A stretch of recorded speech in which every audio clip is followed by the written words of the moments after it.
What's up, guys, or should I say my royal subjects? Welcome to my channel. My name is Cryptoprince, aka C Prince. Today in this video we're going to talk about Bitcoin and the evolution of money. Let's get started.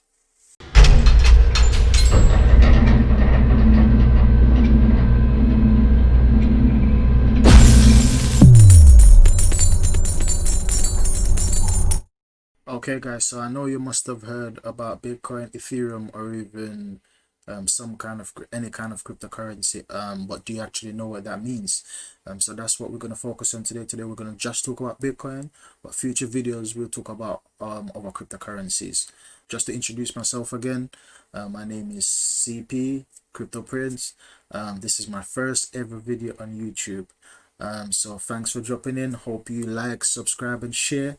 I will be doing a few other things because I will be doing a bit of technical analysis on certain videos. I'll be doing fundamental analysis quite a lot. I will also be doing some on-chain analysis. So bear with me as we develop, as this channel grows. We'll be doing more and more things, and this is just a beginner's guide for those who just heard about it and want to know more and want to get into it. These I'm going to be doing sets of videos, so we for those experienced guys. I know you've been thinking like, oh, this is, I know this already, so just bear with us as we go along, because we want to target people that's not in crypto as yet, help them to get in as well. So bear with us. We'll be doing some videos for guys like you that feel you're more experienced. Also, we'll be doing giveaways. The first one, when we reach a certain milestone, the first one will be 100 subscribers. When I reach 100 subscribers, I'll be doing a giveaway. I'm not sure what yet, but probably more than likely it's going to be in crypto, because that's the aim of the game, to bring crypto awareness to the world. So yeah, let's get into it. So guys, here we go. Let's get started. All about crypto. That's what my channel is about. Okay, so what is money? Okay, so money is any goods, well, this should say goods. It's any goods that is widely used and accepted in transaction involving the transfer of goods and services from one person to another. So that's what money is simply. It's not a paper, it's not a coin. It's basically anything that is accepted between two parties. So if I can say literally, this button that I have, I took it off my charges, and if we can both agree that it's of a certain, it's of a certain value, then essentially this button becomes money, because we place value in it. So that's what money is essentially. Let's talk about the history of money now. Okay, so the first one is barter. So the barter system is the first exchange of value when people's needs were limited. Barter served as a medium of exchange. If your neighbor had something you needed, you would trade something he needed. Both parties would receive a value from this exchange. In a barter system, goods are exchanged directly from one party to another without any intermediary, or without an intermediary. For example, in the Stone Age, there were hunters.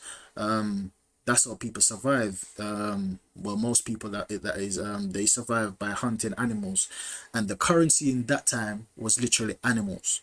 So if you hunted a fox and I hunted a bear, if you wanted some bear meat, if you wanted some bear meat and I wanted some fox meat, we'd have to make an exchange. So that's what money was in those times. Then it came down to the agrarian age, and in the agrarian age, it becomes people grow vegetables, fruits, and then the hunters starting to trade with the farmers. That's the first economy, in terms of goods and services exchanged in between people.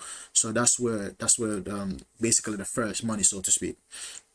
And after the first money, then we had various items such as shells, and I mean shells that seashells, salt, animal hides. Animal hides are basically animal skin. Also, they started to use it for like leather, genuine leather. So they use it for different things. So They used tobacco. Tobacco was a form of money in the old days. Slaves, acceds, etc. and etc. So these all were used as money in those days.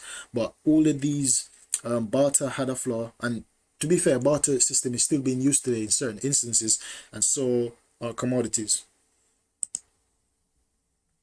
Okay, so after commodities, then come literally metal commodities. So commodity money evolve into metallic money, such as gold, silver, and other precious metals. Gold and silver are easy to handle. They can also be divided into smaller pieces. So imagine carrying around a big gold bar, about 10 big gold bar from in those days. There were no car, there were no buses, there were no bicycles. They literally you have to be walking or riding a horse to travel with such wealth. It would be strenuous on people, and then you're at risk of being robbed also by bandits. So this was another invention that came in, where metallic money was introduced, because it's basically easier to carry around, it's easier to handle, and it can be divided into smaller fraction. There's many different reasons, but this was the next evolution of money. Then we had paper money. Paper money was basically issued first as an IOU, which could be classed as a promissory note. So this was the first instance why paper money was introduced as an IOU, because that's another reason. They're starting to see that even the coin itself was still heavy. It was still difficult to carry.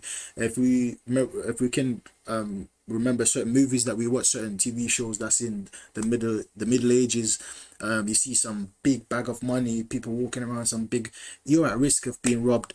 It's difficult to carry. So paper money was introduced in China. It was introduced as a form of IOU.